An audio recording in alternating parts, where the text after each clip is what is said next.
রহমতুল্লাহ battery change করো এই শুক্রবারের আগের শুক্রবারে বলছি। গতকালকে একজনের সাথে কথা হলো, বলে যে আমাদের গ্রামের বাড়িতে ইমাম সাহেবের খুব টাইট দিয়ে রাখছেন এই কমিটির লোক, সব জায়গায় অভিযোগ। তো বললাম যে ইমাম সাহেব যদি মনে করে যে 5 ওয়াক্ত নামাজ পড়ানোই আমার দায়িত্ব, তো ইমাম সাহেব কমিটির গোলাম হয়ে থাকতে হবে। আর ইমাম যদি মনে করে যে আমাকে আল্লাহ যে দায়িত্ব দিছে ওই দায়িত্ব পালন করব, তো ইমাম সাহেব কমিটিকে পরিচালনা করবে। আমরা ঠিক মতো চললে আমাদের বিচার আবার পাবলিক কেন করবে?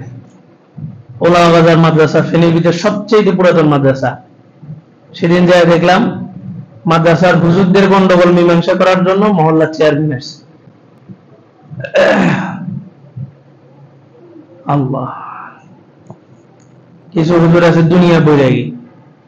আমার এক ওস্তাদ আছেন, উনি বলতেন যে এগুলো হচ্ছে ধোঁকাবাজি, একদম জীর্ণ শীর্ণ চলাফেরা, জামা কাপড় ছিঁড়া, এখান দিয়ে ছিঁড়া, আয়রন করে না, পিছনে স্প্রিং হয়ে থাকে, চুলগুলো এলোমেলো, রুমাল একটা ময়লা, পায়জামা এক সাইড উপরে এক সাইড নিচে, মানে উনি কিছুই জানে না। অথচ এটা ইসলামকে বিকৃত করা ছাড়া কিছু না। ইসলাম বলছে সৌন্দর্য, ফিটফাট, পরিপাটি, আর উনি ইসলামকে বুঝছে এখানে একটু জোর লাগানি থাকবে, দাড়িগুলো এলোমেলো, চুল এলোমেলো, টুপি একটা এক সাইড বাঁকা, জামা আয়রন করা নাই, মানে সবাই যেন বুঝে যে উনি আসলে দুনিয়া বৈরাগী, কিছুই বুঝে না দুনিয়ার, আল্লাহ ওয়ালা লোক। আমার ওস্তাদরা বলতেন যে এগুলো হচ্ছে ধোঁকাবাজি, মানুষকে ধোঁকা দেওয়ার জন্য এই সমস্ত লেবাস ধরা। হুজুররা হুজুরদের জায়গায় ঠিক থাকলে হুজুরদের বিচার আবার পাবলিক কেন করবে? হুজুররা সমাজের বিচার করবে। এখন হুজুরদের বিচার করার জন্য চেয়ারম্যান মেম্বার আসে। আল্লাহ। বিসমিল্লাহির রহমানির রহিম, সূরাতুল বাকারা 143 নম্বর আয়াত। وَكَذَلِكَ جَعَلْنَاكُمْ أُمَّةً وَسَطًا لِتَكُونُوا شُهَدَاءَ عَلَى النَّاسِ وَيَكُونَ الرَّسُولُ عَلَيْكُمْ شَهِيدًا وَمَا جَعَلْنَا الْقِبْلَةَ الَّتِي كُنْتَ عَلَيْهَا إِلَّا لِنَعْلَمَ مَن يَتَّبِعُ الرَّسُولَ مِمَّن يَنقَلِبُ عَلَى عَقِبَيْهِ وَإِن كَانَتْ لَكَبِيرَةً إِلَّا عَلَى الَّذِينَ هَدَى اللَّهُ وَمَا كَانَ اللَّهُ لِيُضِيعَ إِيمَانَكُمْ إِنَّ اللَّهَ بِالنَّاسِ لَرَءُوفٌ رَحِيمٌ। অনুরূপভাবে আমি তোমাদেরকে একটা মধ্যম পন্থার উম্মত হিসাবে নির্বাচন করেছি, যাতে তোমরা পূর্বের নবীদের উম্মতের উপরে সাক্ষী হতে পারো এবং তোমাদের উপরে রাসূলরা যেন সাক্ষ্য দিতে পারেন। আর তোমাদের পূর্বের কিবলাকে আমি এই জন্যই পরিবর্তন করেছি, যাতে আমি জানতে পারি যে আসলে কে রাসূলের অনুসরণ করে আর কে তার পৃষ্ঠ প্রদর্শন করে। নিশ্চয়ই ইহা অনেক ভারী নয় যাদেরকে আল্লাহ তাআলা হেদায়েত দিয়েছেন। আল্লাহ তাআলা তোমাদের ঈমানকে নষ্ট করতে চান না, নিশ্চয়ই আল্লাহ তাআলা মানুষের প্রতি দয়ালু এবং মেহেরবান।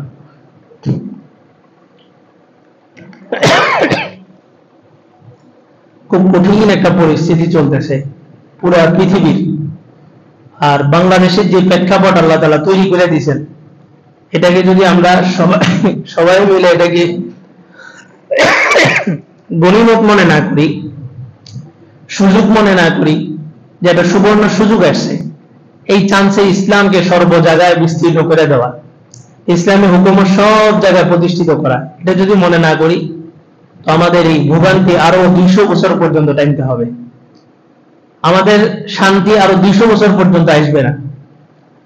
তো সবসময় দোয়া করা যে ইসলামী দলগুলা যেন এক হয়ে যায়, সবাই যেন এক হয়ে কাজ করতে পারে। আল্লাহ তাআলা আমাদেরকে একটা জিম্মাদারি দিয়ে পাঠাইছেন। এই আয়াতের মধ্যে আল্লাহ তাআলা বলেন যে আমি তোমাদেরকে একটা মধ্যম পন্থার উম্মত বানায় পাঠাইছি। মধ্যম মানে কি? বাড়াবাড়িও না, ছাড়াছাড়িও না, বেশিও না, অনেক কমও না, মাঝারি, মধ্যম। একটা হাদিস আছে, আল্লাহ রাসূল বলেন খায়রুল উমুরি আওসাতুহা, প্রত্যেকটা বিষয়ের মধ্যে সবচেয়ে সুন্দর হচ্ছে মধ্যম পন্থা। এবং আপনি দেখবেন ইসলামের প্রতিটা বিধান সামঞ্জস্যপূর্ণ, মধ্যম, বাড়াবাড়িও না, ছাড়াছাড়িও। খানা খিদা লাগছেই বসে গেছেন খানা খাবেন, এটা খিদা নাই, খানা আসছে উপস্থিত বসে গেছে, এটা নিষেধ। আবার খানা আসছে একদম পেট ভরে খেয়ে ফেলাইছেন, এটাও নিষেধ। খিদা নিয়ে খাইতে বসা, খিদা নিয়ে উঠা, পেটটাকে 3 ভাগ করা, 1 ভাগ খালি, 1 ভাগ খানা, আর 1 ভাগ পানি। আল্লাহ রাসূল বলেন কোনোদিন কেউ অসুস্থ হবে না। আর ডাক্তারি সায়েন্স এটাই বলে এই নিয়মে যদি কেউ চলতে পারে পৃথিবীর কোনো রোগ তাকে ধরতে পারবে না। মানুষের ভিতরে রোগ বালাই হয় কেন? আল্লাহ রাসূল বলেন আত্মা, হৃদয়, কল্ব, এটা যদি মরে যায় দিল মরে যায়। আর নতুন একটা থিওরি আবিষ্কার হয়েছে, একটা আর্টিকেলে পড়লাম, ডাক্তাররা বলেন যে আপনার প্রত্যেকটা মানুষের ভিতরে একটা ডাক্তার আছে। ওই ডাক্তার যতক্ষণ পর্যন্ত আপনাকে অ্যাকসেপ্ট না করবে ততক্ষণ পর্যন্ত ওষুধ কাজ করবে না। ওষুধ যাবে কিন্তু ভিতরে একটা ডাক্তার আছে। অর্থাৎ আপনার মন, মনোবল, মনোশক্তি যে আমি সুস্থ হবো এই ওষুধটা খাইলে, এই কনফিডেন্স না আসা পর্যন্ত ওষুধ কাজ করবে না। আল্লাহ রাসূল বলে গেছেন কল্ব, আর ডাক্তাররা বলেন যে ভিতরে আরেকটা ডাক্তার আছে, ওইটাই কল্ব। জ্বর আসলে আমরা কি করি? দ্রুত যায় নাপা খাই, ওষুধ খাই। ওই দিন এক ফার্মেসিওয়ালার সাথে কথা হয়েছে, লম্বা সময়, আমার মুসল্লি, এখানে বাসা। উনি লম্বা সময় ফার্মেসি করছেন, ওষুধ বিক্রি করছেন। উনি ওনার অভিজ্ঞতার আলোকে বললেন যে আসলে মানুষের কিছু রোগ হয়, এই রোগগুলো আল্লাহ তাআলা দেন শরীরের ভালোর জন্য। জ্বর হইলে আমরা কি করি? নাপা খেয়ে ফেলি। অথচ জ্বরটা হয়, ডাক্তাররাই বলে যে শরীরের মধ্যে কিছু ব্যাকটেরিয়া আছে, কিছু পোকা, এই জ্বরটার মাধ্যমে ওই পোকাগুলা নিস্তেজ হয়ে যায়, কোনো কাজ করতে পারে না। কিন্তু আমরা কি করি? জ্বরটা হয়েছে সাথে সাথে নাপা খেয়ে জ্বরটাকে দমায় ফেলছি। তো এলোপ্যাথিক ওষুধ আপনার তৎক্ষণাৎ একটা কাজ করবে ঠিক, তবে আপনার 10টা ক্ষতি করে দিবে।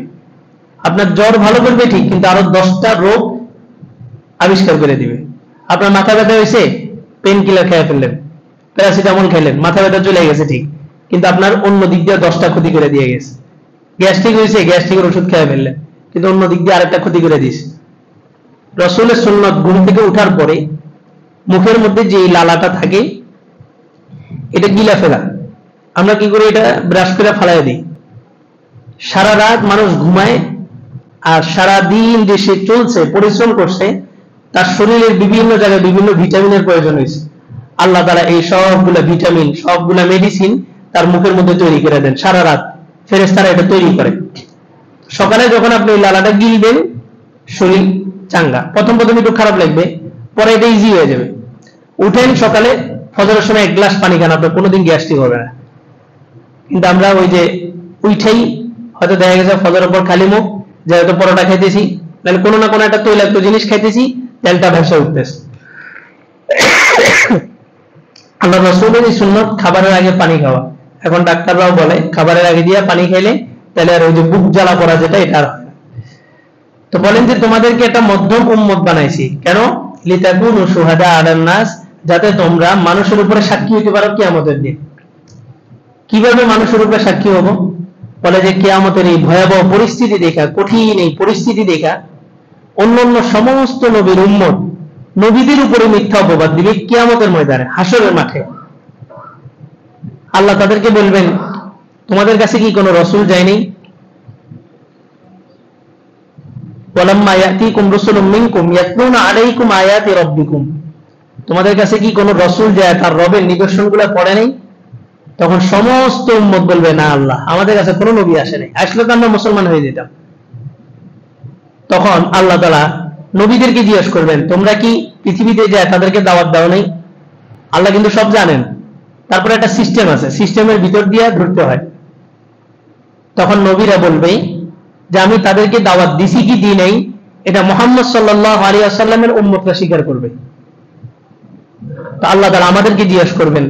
একটু চিন্তা করেন, হাসরের মাঠের এই কঠিন পরিস্থিতি, 70,000 বছর সবাই দিক বিদিক ছুটাছুটি করতে থাকবে। আর কিয়ামতকে কিয়ামত এই জন্যই বলা হয়, কিয়াম মানে দাঁড়ানো।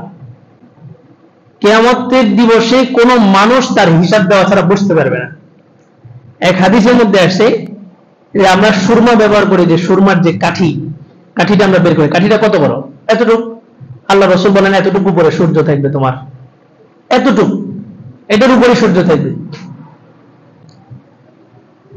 আল্লাহু আকবার। নিচের জমিনটা হবে তামা, একদম গরম উত্তপ্ত। তামার বৈশিষ্ট্য হলো তামার এক প্রান্ত গরম হইলে আরেক প্রান্ত অটোমেটিক গরম হয়ে যায়, এটা তামার বৈশিষ্ট্য। হাসরের মাঠটা হবে তামার, উপরে থাকবে সূর্য। মানুষ তার গুনার হিসাবে, কোন মানুষ তার হাঁটু, কোন মানুষ তার কোমর, কোন মানুষ তার বুক বরাবর ঘামের মধ্যে চিবা থাকবে, আর নিচে তামাটা গরম থাকবে। আর প্রত্যেকটা মানুষ প্রত্যেকটা মানুষ নগ্ন দেহ নগ্ন পায়ে হাসর মাঠে থাকবে, কোনো কাপড় চোপড় থাকবে না। তো এরকম একটা কঠিন সিচুয়েশনের ভিতরে আল্লাহ আমাদেরকে ডাক দিবেন, এই মুহাম্মদের উম্মতরা তোমরা বলো এই নবীরা কি গেছিল কিনা। আমাদেরকে জিজ্ঞেস করবেন। একটা কঠিন বিচারের সময় কেউ জানে না কে আসামি কে নিরপরাধ। এই সময় বিচারক আমাকে ডাকা মানে একটু মনের মধ্যে আশ্বস্ত হওয়া যে আল্লাহ হয়তো আমাকে নিরপরাধ, আমি অপরাধী হলে তো আমার থেকে সাক্ষী নিতেন না, অপরাধী থেকে আবার সাক্ষী কিসের, আমি নিরপরাধ। আমাকে আল্লাহ জিজ্ঞেস করতেছে, এই বলো আসলে কি নবীরা তার উম্মতের কাছে গেছিল? তখন আমরা সবাই এক বাক্যে বলবো যে অবশ্যই সমস্ত নবী তার যথাযথ দায়িত্ব তার উম্মতের মধ্যে পালন করছেন। আমাদেরকে জিজ্ঞেস করা হবে কিভাবে সাক্ষী দিলা, কোথা থেকে জানছো, তোমরা তো ওই সময় ছিল না। ওই উম্মতরাই বলবে এরা তো আসছে সবার পরে, এরা আমাদের ব্যাপারে সাক্ষী দেয় কিভাবে? তখন আমরা বলবো যে ইয়াতলুনা আলাইকুম আয়াতি রাব্বিকুম ওয়া ইউনজিরুনাকুম লিকা ইয়াউমিকুম হাযা, যে আমাদের রাসূল আসছিলেন, আমাদের নবী আমাদেরকে সব কিছু বলে গেছেন যে পূর্বের নবীরা আসছেন, নবীরা তার কওমকে দাওয়াত দিয়েছেন, কওম কি কষ্ট দিছে না দিছে আমরা সব কিছু আমাদের কোরআন শরীফের মধ্যে পড়ছি। এই কারণেই আল্লাহ তাআলা ঘটনাগুলো আমাদের সামনে আলোচনা করছেন। তাহলে পূর্বের জামানার ঘটনা আমরা জেনে কি করব? আমরা সাক্ষী হইতেছি। আমরা কোরআন বিশ্বাস করছি মানে কোরআনের প্রতিটা অক্ষর সত্য, কোনো সন্দেহ নেই। যালিকাল কিতাব লা রাইবা ফি, সন্দেহের লেশ মাত্রাও নেই। এইখানে সব নবীদের ঘটনা আছে, আমরা এগুলা জানছি, কিয়ামতের দিন সাক্ষী দিব যারা নবীদেরকে কষ্ট দিছে।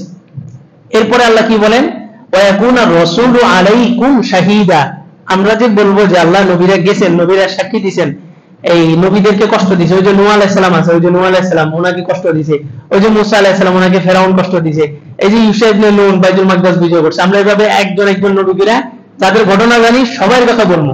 বলার পরে ওয়া ইয়াকুনা রাসূলু আলাইকুম শাহীদা, এরপরে তোমাদের এই কথা সত্যায়ন করবে সমস্ত নবী রাসূলরা। আমরা সাক্ষী দিছি, আর আমাদের সাক্ষীটা কার পক্ষে গেছে? নবীদের পক্ষে। মানে বিষয়টা কেমন জানি, নবীরা একটা বিপদে পড়ছে, আমরা একটা সাক্ষী দিয়ে নবীদেরকে উদ্ধার করলাম। আরে আমাদের কি একটা পাওয়ার! এই কারণে রাসূল বলছেন যে লা তাদখুলুনাল উম্মাহ হাত্তা ইয়াদখুলা উম্মতি, আমার উম্মত যতক্ষণ পর্যন্ত জান্নাতে প্রবেশ না করবে কোন নবীর কোন উম্মত জান্নাতে প্রবেশ করতে পারবে না। একটা হাদিসের মধ্যে আছে উলামা ও উম্মতি কাআম্বিয়াই বনি ইসরাইল, এই নবীর উম্মতরা বনি ইসরাইলের নবীদের সমান। বিষয়টা অযৌক্তিক মনে হয় না? নবীদের মর্যাদা কোথায় আর আলেমরা কোথায়? আল্লাহ রাসূল কেন বলছেন আলেমদের মর্যাদা বনি ইসরাইলের নবীদের সমান? বলে যে সমস্ত নবীদের কাজ নবীরাই করে চলে গেছে, আর আমাদের শেষ নবী মুহাম্মদুর রাসূলুল্লাহ সাল্লাল্লাহু আলাইহি ওয়াসাল্লাম আর আসবেন না, চলে গেছেন। উনি ওনার ওয়ারিস বানায় গেছেন উলামায়ে কেরামকে। শাহ ওলিউল্লাহ মুহাদ্দিসে দেহলভী রাহমাতুল্লাহ আলাইহি এই ভারত উপমহাদেশে যাদের মাধ্যমে ইসলাম ছড়াইছে তাদের অন্যতম পুরুষ শাহ ওলিউল্লাহ মুহাদ্দিসে দেহলভী। যতগুলো তরিকা আছে, তাবলীগ, চরমনাই, ফুরফুরা, অনেকগুলো তরিকা আছে না, সবগুলা তরিকা ঘুরতে ঘুরতে ঘুরতে একটা সময় এসে শাহ ওলিউল্লাহ মুহাদ্দিসে দেহলভীর কাছে এসে আটকাবে। যারা দেওবন্দের অনুসরণ করে তারা যদি দেওবন্দের সিলসিলা টানে তো দেওবন্দের পূর্বপুরুষ টানতে টানতে কোথায় যায় টানবে? ওলিউল্লাহ মুহাদ্দিসে দেহলভী। যারা চরমনাই করে এদের পূর্বপুরুষ টানতে টানতে টানতে ওলিউল্লাহ মুহাদ্দিসে দেহলভী। যে যে লাইনই মেহনত করুক, বাংলাদেশে ভারত উপমহাদেশে ইসলাম আসছেই এনাদের মাধ্যমে।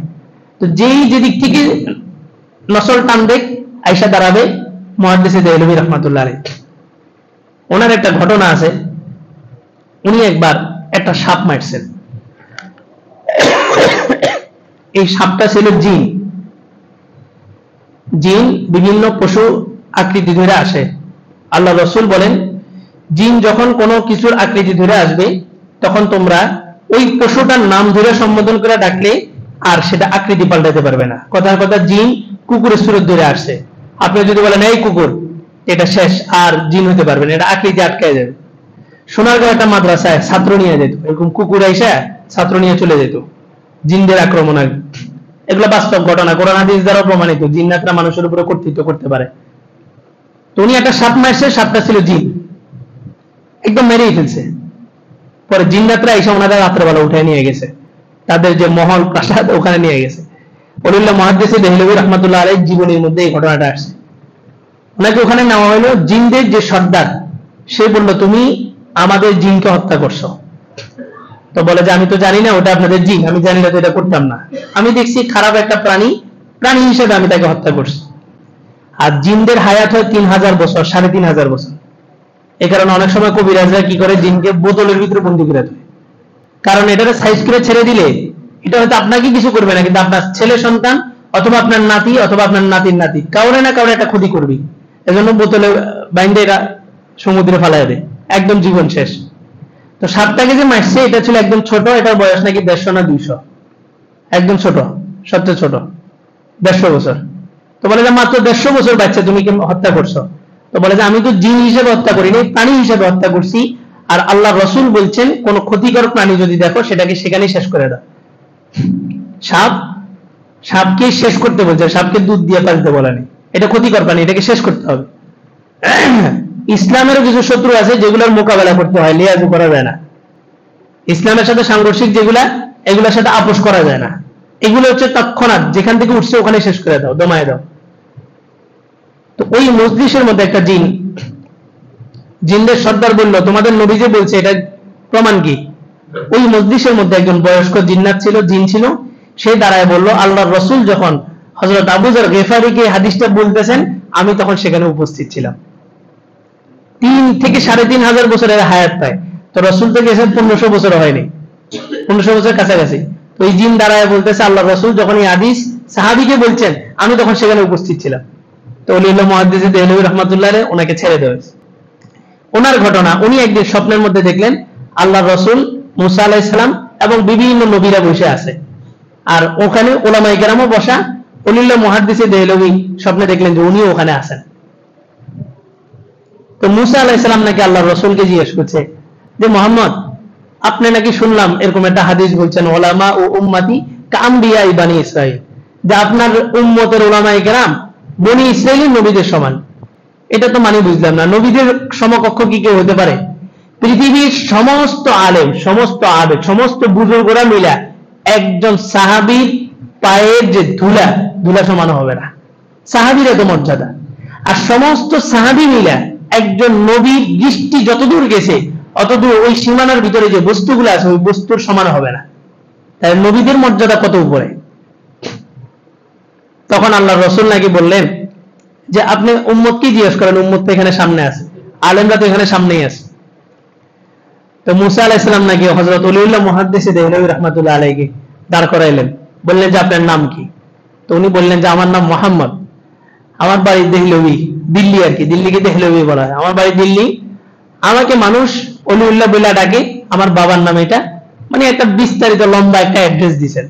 ওনাকে জিজ্ঞেস করছে কি আপনার নাম কি, আর উনি নাম, ঠিকানা, বাবার নাম, মানুষ কি বলে সব লম্বা করে বলছে। মুসা আলাইহিস সালাম রাগ হয়ে নাকি এত কথা তো জিজ্ঞেস করিনি, আপনাকে জিজ্ঞেস করছি শুধু আপনার নাম, এত কথা তো বলার দরকার নেই।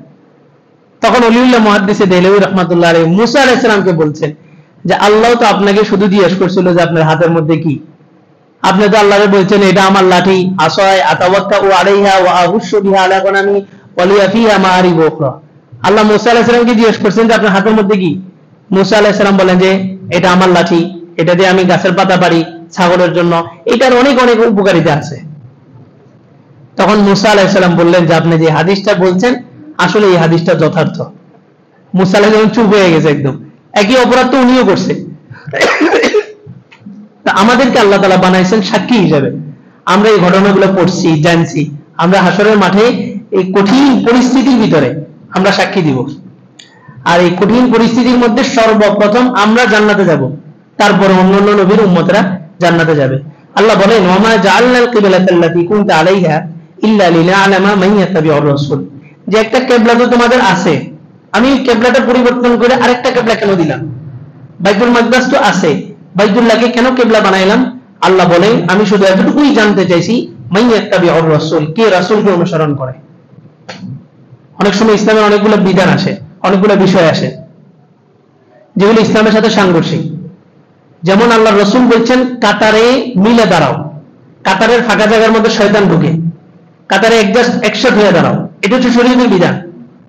কিন্তু বিশ্বের বড় বড় গবেষকরা করোনার সময় বলল কি আলাদা আলাদা হয়ে দাঁড়ান।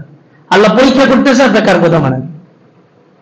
আল্লাহ বলেন যে আমি কেবলা পরিবর্তন করছি শুধুমাত্র এতটুকুর জন্য যে কে রসুলের অনুসরণ করে। দৃশ্যটা দেখেন, আল্লাহ রসুল ওই দিক ঘুরে দাঁড়াইছেন, পিছনে কাতারে পুরুষ সাহাবীরা, এই পাশে মহিলারা, এরপরে বাচ্চা। কাতারের সিস্টেম যেটা, মহিলাদের আগে যারা হিজড়া এদের কাতার, তারপরে মহিলাদের কাতার, তারপরে বাচ্চাদের কাতার। এখন আল্লাহ রসুল নামাজের 2 রাকাত পড়ছেন ওদিক ফিরা, জোহরের নামাজ 2 রাকাত পড়ার পরে জিবরাইল আলাইহিস সালাম আয়েশা সামনের আয়াতে আসছে, বলছে ফাওয়াল লিওয়াজহাকা শাতরাল মাসজিদিল হারাম, আপনি আপনার চেহারা বাইতুল মাকদাস থেকে বাইতুল্লাহ দিকে ঘুরান। সাহাবীদের মেজাজটাও দেখেন কিভাবে ওনারা এই বিষয়গুলো বুঝে ফেলছেন। আল্লাহ রসুল ওখান থেকে হাইটা আইসা এখানে দাঁড়াইছে, মানে আপনারা চিন্তা করেন, আসে ফজর নামাজ এখানে দাঁড়াইলাম, 1 রাকাত এখানে পড়ছি, আর 1 রাকাত আমি ঘুরে ওই দিক দিয়ে দাঁড়াইছি, আপনারা সবাই কথা বলা শুরু করে দিবেন না? এই ইমাম সাহেব কি হইলো না হইলো? সাহাবীরা কোনো কথা বলেন নাই, আল্লাহ রসুল ওই দিক থেকে হাইটা এসে দিকে দাঁড়াইছেন।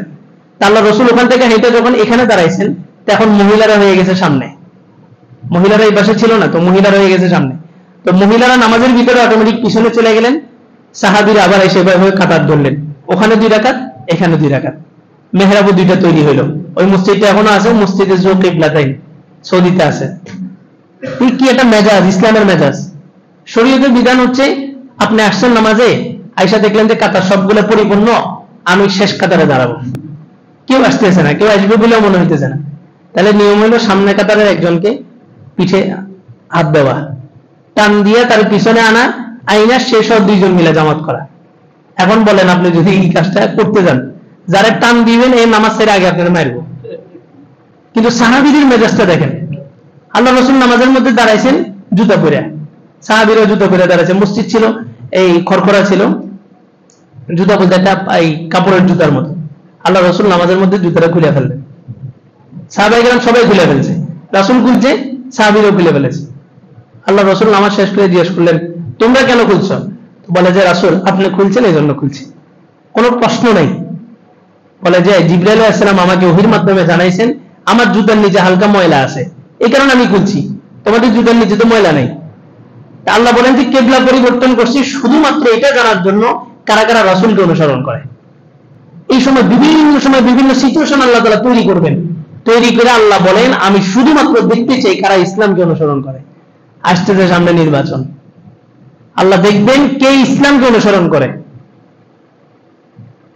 আপনি নিজেও জানেন যে ইসলাম হুকুমতে গেলে এরা ইসলাম কায়েম করবে, অন্য যে দলই যাক, যত বড় বুজুর্গের দলই যাক, এরা যা গণতন্ত্র কায়েম করবে, যেটা মানুষের বিধান।